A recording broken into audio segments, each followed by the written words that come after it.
సరోజా, రాత్రి నీకేం ప్రమాదం జరగలేదు కదా? అసలే పోలీస్ స్టేషన్, పైగా వీళ్ళందరి మొహాల్లోనూ రౌడీ కళ ఉట్టి పడుతుంది. ఏం జరగలేదు కానీ మీరేం కంగారు పడకండి.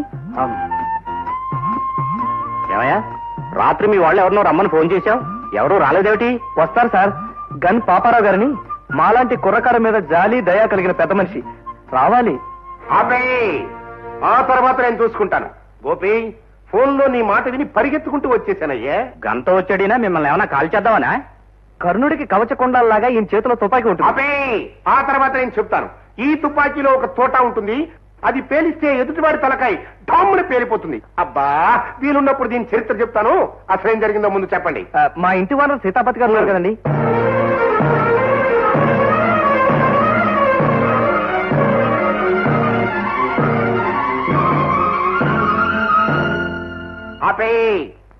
ఆ తర్వాత నేను చెబుతాను. ఓ కాపురాన్ని నిలబెట్టడానికి మీరు నాటకం ఆడితే మీరు నేరస్తులని అనుమానించి వీళ్ళు మిమ్మల్ని అరెస్ట్ చేశారు. హద్దులు మీరు మాట్లాడుతున్నారు. కోప్పడకండి సార్, నాతో పెట్టుకోకండి. దయచేసి వీళ్ళని విడిచిపెట్టండి. మీకు అవకాశం ఉంటే కట్నం కోసం పెళ్ళాన్ని వదిలేస్తానన్న దతవని అరెస్ట్ చేస్తానని బెదిరించండి. వాళ్ళు సవ్యంగా కాపురం చేసుకుంటే రేపు మీ లైఫ్ స్కెచ్ అంటే జీవిత చరిత్ర రాసుకున్నప్పుడు ఈ మంచి పని గురించి కూడా రాసుకోవచ్చు. మరి వీళ్ళ మీద కేసు నాకు వదిలేయండి సార్, కావాలంటే నేను బెయిల్ ఇస్తాను. ఈ గన్ పాపారావు మాట అంటే ₹1,00,00,000 విలువ చేస్తుంది. వీళ్ళని వదిలేయండి సార్. వెంటనే ఆ మోహన్ గాడికి మినిమం 3 or 4 బోయికలు విరగొట్టడానికి ట్రై చేయండి. నాతో రండి. గోపి, కమాన్. మర్యాదగా ఈ పేపర్ మీద సంతకం పెట్టు. ఆ తర్వాత నేను చెప్తాను. కట్నం కోసం కట్టుకున్న పెళ్ళాన్ని పుట్టింటికి పంపడం బుద్ధి తక్కువ పనని, ఇక నుంచి చెప్పుడు మాటలు విని ఇలాంటి తప్పుడు పనులు చేయనని, జీవితాంతం నా పెళ్ళాంతోనే కాపురం చేస్తాను అని అందులో రాసుంది. బాగా చదివి బట్టి పట్టి మాకు అప్పచెప్పి మరీ సంతకం పెట్టు. వీళ్ళు నన్ను బెదిరించి బలవంతంగా సంతకం పెట్టించుకుంటున్నారు. ఏం చేయమంటావు? ఓర్నిమోహన్ సంతకెళ్ళా 10 మంది చేరి బలవంతం పెట్టి సంతకం పెట్టమంటే పెట్టనని చెప్పాలి కానీ నన్ను అడుగుతావేంట్రా సలహా? పెట్టను అని ఇతను చెబితే ఆ కోత కూసినందుకు ఇతన్ని, ఆ సలహా ఇచ్చినందుకు మిమ్మల్ని ఇద్దరిని కలిపి జైల్లో తోయడానికి ఎస్ఐ గారు వచ్చింది. ఇక్కడ సంతకం పెట్టడమే కాదు, అక్కడికొచ్చి సావిత్రి కాళ్ళ మీద పడి క్షమాపణ అడగాలి. ఆ తర్వాత నేను చెబుతాను. క్షమాపణ చెప్పుకోకపోతే ఈ తుపాకీలో ఒక్కటే తోట ఉంది, అది పేల్చానంటే నీ తలకాయ డామ్మున పేలిపోతుంది. ఆలోచించి ఆలస్యం చేశావంటే వరకట్న నిషేధ చట్టం కింద నిన్ను అరెస్టు చేయవలసి ఉంటుంది. అసలు ఇంతకీ మీరు నిజమైన పోలీసులా లేక ఇంత ముందు లాగా నకిలీ వాళ్ళ? నకిలీ వాళ్ళ అనే అనుమానం ఉంటే మాతో రా. ఆ తర్వాత నేను చెప్తాను. చూడు బాబు, ఒక్క రాత్రి వాళ్ళ స్టేషన్ లో లాకప్ లో ఉండి లాఠీ దెబ్బలు తింటే తెలుస్తుంది వాళ్ళు అసలు నకిలీయో. ఓర్నిమోహన్ సంతకెళ్ళా ఎందుకు వచ్చిన గొడవరా ఇది? సంతకం పెట్టేరా? ఇంకా ఆలస్యం చేసావనుకో మీ బాబు చెప్పినట్టు సంతకాలటమే కాదు, హోల్ బాడీ జైల్లో కూర్చుంటుంది. అంతకంటే బెదరగొట్టకు. వారి ఇంటికి వెళ్ళి సంసారం చేయాలి. చూడు బాబు, నువ్వు వెంటనే సంతకం పెట్టి తొందరగా మీ అత్తారింటికి పారిపో.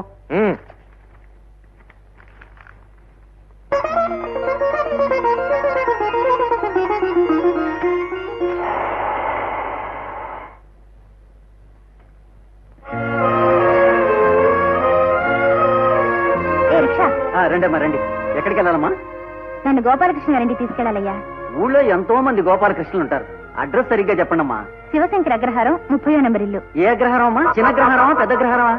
ఆయన నాకు అగ్రహారం అనే చెప్పారు. పెద్దదో చిన్నదో మరి. ఏ అగ్రహారమో తెలియకుండా ఈ ఊళ్ళో అడ్రస్ ఎతికి పట్టుకోవటం చాలా కష్టమమ్మా. నువ్వు ఉండరా, నాకు తెలుసురా బాబు. ఆయన నీకు బాగా తెలుసా? బాగా తెలుసండి. ఏదో పల్లెటూరు నుంచి ఆడికి కావాల్సిన అమ్మాయికి రావాలని చెప్పారు. మీరే అనుకుంటాను రండి. నిజంగా చెప్పారా? నిజంగానే చెప్పారండి. నేనే అమ్మాయిని వాళ్ళ ఇంటికి తీసుకెళ్ళవయ్యా. రండి.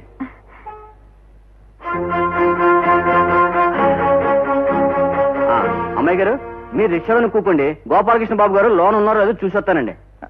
అసలు ఆయన ఇల్లు ఖచ్చితంగా ఇదేనంటావా? లేవరండి, 100 సార్లు ఆయన్ని నా రిక్షా బండిని దింపానండి. ఇక్కడ ఉన్నారో లేదో కనుక్కొస్తానండి.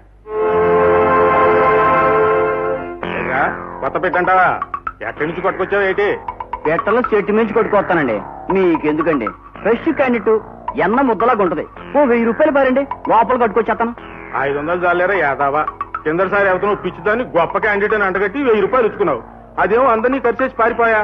ఆ లాస్ నాకు రికవర్ అవుద్దా ఏంటి?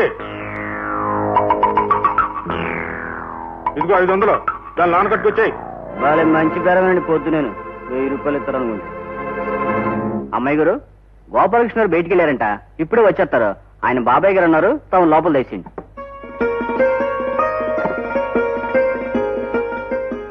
ఇదిగో బాబు ఈ అమ్మాయి గారే మీ గోపాలకృష్ణ బాబు గురించి వచ్చారండి. నమస్కారం అండి. నమస్కారం, కూర్చోండి. నువ్వు వెళ్ళరా పోయా. హాయ్, వస్తానమ్మా. ఆయన ఎక్కడికి వెళ్ళారండి? ఎక్కడికే ఉందమ్మా, పనుని బయటికి వెళ్ళాడు, వచ్చేస్తాడు.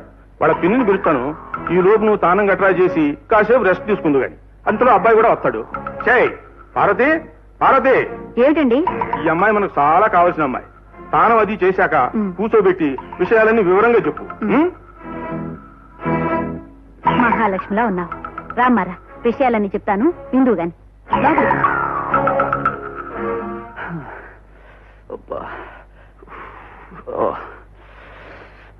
మీరేం కంగారు పడకండి, అమ్మాయి తప్పకుండా తిరిగి వచ్చేస్తుంది. మాకే చాలా ఆశ్చర్యంగా. ఏంటి బాబు, మీ టీ కలపంటారా మా టీ కలపమంటారా? ఏదోటి కలపయ్యా.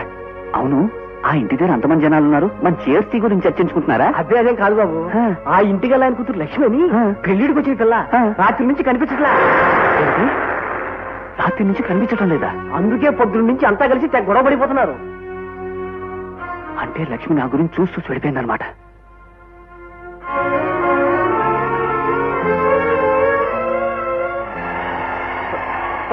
Hold on, hold on, hold on. Sir, ఇది విజయవాడ వెళ్ళే బస్సేనా? అదిగో ఉన్న ఒక్క బస్సు ఇప్పుడే వెళ్ళిపోయిందయ్యా. సార్, మళ్ళీ నెక్స్ట్ బస్ ఎప్పుడు? ఇక రేపటి వరకు బస్సులు లేవు. కట్నం మీద ఆస్తో ఇంతకాలం నిన్ను బాధ పెట్టినందుకు నన్ను క్షమించు. అదే మాటండి, మీరు మళ్ళీ మంచి మనసుతో నన్ను చేరతీస్తే నాకంతే చాలు. చేరవేయడమే కాదు, ఇక ఈ జన్మలో మీ చేతిని వదిలిపెట్టి వెళ్ళరు. మా అల్లుడు గారిలో ఇంత పెద్ద మార్పు ఎలా తీసుకురాగలిగావయ్యా బాబు? అవేం అడక్కండి. చెప్పాలంటే పోలీసులు, లాఠీలు, లాకప్పులు, అందులో కలిసిన దోమలు అన్ని చెప్పాల్సి వస్తుంది. మీరు బాధపడతారు. వద్దులేండి. ఏది ఏమైనా మీరు మా అమ్మాయి సంసారాన్ని సరిదిద్దారు. మీరిద్దరూ 10 కాలాల పాటు చల్లగా ఉండాలి నాయనా. మిస్టర్ మోహన్, మళ్ళీ ఇంకెప్పుడైనా మీరు తోక చాడించినట్టు తెలిసిందంటే అమ్మో, ఇంకా జన్మంతా మా ఇంటి ఆవిడ వెనకాల తోకాడిస్తూ తిరుగుతానే తప్ప నేనెందుకు తోక చాడిస్తాను? అమ్మయ్యా, ఓ సంసారం నిలిపాను, ఓ ఆలు మగల కలిపాను. సాధారణంగా ఇలాంటి సమయాల్లో నాలాంటి వాడికి సన్మానాలు చేసి దండలు అవి వేస్తుంటారు. నీ వల్ల ఆ మాత్రం లెవెల్ కాకపోయినా పోనీ కౌగిలింతో ఓ ముద్దో ఇచ్చి సన్మానం చేసుకో. అసలు వాళ్ళిద్దరినీ కలపడం మీ గొప్పతనం అన్నట్టు మాట్లాడుతున్నారేమిటి? నా సహాయం, నా సలహా లేకపోతే మీరేమీ చేయలేరు. కనుక ఆ క్రెడిట్ అంతా నాదే. ఆల్ రైట్, ఆ క్రెడిట్ అంతా నీదేననుకో. ఆ కౌగిలింతో ముద్దో నేనే ఇచ్చి నేనే సన్మానం చేసుకుంటాను. నాకేం అక్కర్లేదు. పోనీ నువ్వే ఇయ్యి. ఇదిగో మిస్, ఇలాంటి ఛాన్స్ మిస్ చేసుకోకు. కమాన్, గివ్ మీ వన్ కిస్. నేను చెప్పిందంతా మీ బుర్రకెక్కినట్టేనా? బ్రహ్మాండంగా. రేపు సాయంకాలం నేను నీతో కలిసి మీ నాన్నగారి దగ్గరకు వచ్చి మన పెళ్లి విషయం మాట్లాడాలి, అంతే కదా? Very good. రేపు సాయంకాలం 4 గంటలకల్లా మీ రూమ్కి వస్తాను. మా ఇంట్లో గడియారం 5 కొట్టేటప్పటికి మనం మా ఇంట్లో ఉంటాం. ఒకవేళ మీ గడియారం చెడిపోతే? అబ్బా, జోక్ లేకండి, నాకు ఒళ్ళు మండుతుంది. రేపు సాయంకాలం 4 గంటలకు మీ రూమ్కి వస్తున్నాను. ఓకే. ఏమిటమ్మా మీరనేది? నేను నమ్మలేకపోతున్నాను. నువ్వు నమ్మినా నమ్మకపోయినా నేను చెప్పింది నిజమమ్మా. ఇది సాలిగూడు లాంటిది.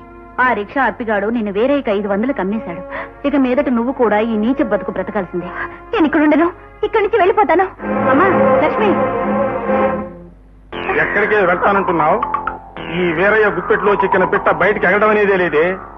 నేను చెప్పినట్టు ఆ గదిలో మంచం మీద పడి ఉండాల్సిందే. మీకు దండం పెడతాను, నన్ను వెళ్ళిపోనివ్వండి. ప్రేమించిన మనిషిని పెళ్లి చేసుకోవడం కోసం పట్నం వచ్చిన నన్ను అన్యాయం చేయకండి. నన్ను వెళ్ళిపోనివ్వండి. ఏడుపులు మొత్తుకోళ్లు మొదలెట్టావా? మెత్తగా దన్నేస్తాను. మరోసారి వెళ్తానన్నావా చర్మం వచ్చేస్తాను. సాయంత్రానికి ప్యాసింజర్లు వస్తారు. ఒక రోజు అలవాటు పడ్డావంటే రేపు నువ్వే రెడీ అవుతావులే. భారతి, దీన్ని రెడీ చేయవే. లక్ష్మి, నా తోబుట్టులా అనిపిస్తున్నావు. నన్ను ఎలాగైనా రక్షించక్క. నీ మేలు ఈ జన్మలో మర్చిపోలేను. నన్ను బయటికి పంపేలా చేయక్క. ఒక్కసారి ఇక్కడికి వచ్చిన మనిషి మళ్ళీ వెళ్ళడం అనేది జరగని పనిమా. అలా అనకక్క, నన్ను ఎలాగైనా కాపాడు. చూడమ్మా, నేను పెద్దగా నీకేం సహాయం చేయలేను. కాకపోతే నువ్వు ప్రేమించిన అబ్బాయికి ఉత్తరం రాసిస్తే రహస్యంగా దాన్ని పోస్ట్ చేయిస్తాను. అప్పుడు అతను వచ్చి నేను కాపాడుకోవచ్చు. ఆయనకి నా పరిస్థితి తెలిస్తే తప్పకుండా వచ్చి నన్ను కాపాడుతారు. అయితే ఉండు, ఒక కార్డు ఇస్తాను, నువ్వు ఉత్తరం రాయి.